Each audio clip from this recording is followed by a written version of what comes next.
सो कोई शख्स नहीं जानता कि उनके लिए कैसी आंखों की ठंडक छुपा कर रखी गई है। ये उन अमाल का सिला है जो वो करते थे। अहले जन्नत उस रोज ऐशो निशात के मशगले में खुश होंगे। वो भी और उनकी बीवियां भी सायों में तख्तों पर तकिए लगाए बैठे होंगे। वहां उनके लिए मेवे होंगे और जो वो मंगवाएंगे उनको मिलेगा।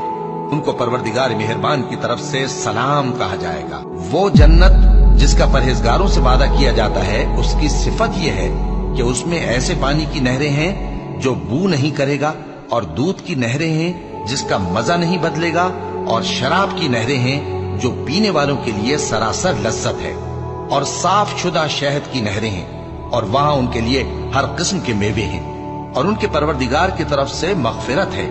क्या ये परहेजगार उनकी तरह हो सकते हैं जो हमेशा दोजख में रहेंगे और जिनको खौलता हुआ पानी पिलाया जाएगा जो उनकी आंतों को टुकड़े टुकड़े कर डालेगा। जो परहेजगार हैं वो बागों और नहरों में होंगे, यानी सच्ची बैठक में हर तरह की कुदरत रखने वाले बादशाह की बारगाह में। और बहिश्त परहेजगारों के करीब कर दी जाएगी कि उनसे मुतलक दूर न होगी। यही वो चीज है जिसका तुमसे वादा किया जाता था, यानी हर रुजू लाने वाले, हिफाजत करने वाले से, जो रहमान से बिन देखे डरता रहा और रुजू करने वाला दिल लेकर आया, उसमें सलामती के साथ दाखिल हो जाओ। ये हमेशा रहने का दिन है, वहां जो चाहेंगे उनके लिए हाजिर होगा। और हमारे यहां और भी बहुत कुछ है। अल्लाह फरमाएगा कि आज वो दिन है कि सच्चों को उनकी सच्चाई ही फायदा देगी। उनके लिए बाग हैं जिनके नीचे नहरें बह रही हैं, हमेशा हमेशा वो उनमें बसते रहेंगे। अल्लाह उनसे खुश है और वो अल्लाह से खुश हैं। यही बड़ी कामयाबी है। और जो अपने परवरदिगार की खुशनूदी हासिल करने के लिए मुसाइब पर सब्र करते हैं और नमाज पढ़ते हैं, और जो माल हमने उनको दिया है उसमें से पोशीदा और जाहिर खर्च करते हैं और नेकी से बुराई को दूर करते हैं, यही लोग हैं जिनके लिए आकिबत का घर है, यानी हमेशा रहने के बागात जिनमें वो दाखिल होंगे।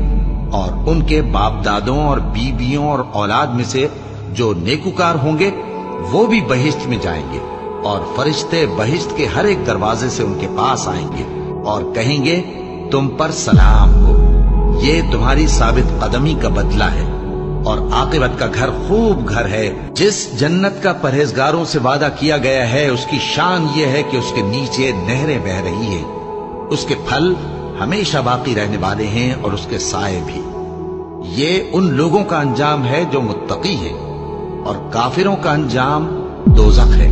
और मोमिन मर्द और मोमिन औरतें एक दूसरे के दोस्त हैं कि अच्छे काम करने को कहते और बुरी बातों से मना करते, और नमाज पढ़ते और ज़कात देते और अल्लाह और उसके पैगंबर की इताअत करते हैं। यही लोग हैं जिन पर अल्लाह रहम करेगा। बेशक अल्लाह गालिब है, हिकमत वाला है। अल्लाह ने मोमिन मर्दों और मोमिन औरतों से बहिश्तों का वादा किया है जिनके नीचे नहरें बह रही हैं। वो उनमें हमेशा रहेंगे, और अबदी बहिश्तों में नफीस मकानात का वादा किया है। और अल्लाह की रजामंदी तो सबसे बढ़कर नेमत है। यही बड़ी कामयाबी है। जिन लोगों ने कहा कि हमारा परवरदिगार अल्लाह है, फिर वो उस पर कायम रहे, उन पर फरिश्ते उतरेंगे और कहेंगे कि न खौफ करो और न गमनाक हो, और बहिश्त की जिसका तुमसे वादा किया जाता है खुशी मनाओ। हम दुनिया की जिंदगी में भी तुम्हारे दोस्त थे और आखिरत में भी तुम्हारे रफीक हैं, और वहां जिस नेमत को तुम्हारा जी चाहेगा तुमको मिलेगी, और जो चीज तलब करोगे तुम्हारे लिए मौजूद होगी। ये बख्शने वाले मेहरबान की तरफ से मेहमानी है। बहुत से चेहरे यानी लोग उस रोज शादमा भी होंगे, अपनी मेहनत के बदले पर खुश। बहिश्ते बरी में वहां किसी तरह की लग़्व बात नहीं सुनेंगे। उसमें चश्मे बह रहे होंगे, वहां तख्त होंगे ऊंचे ऊंचे, और कटोरे करीने से रखे हुए, और गांव तक ये कितार की कितार लगे हुए, और नफीस मसनदें जगह जगह बिछी हुई।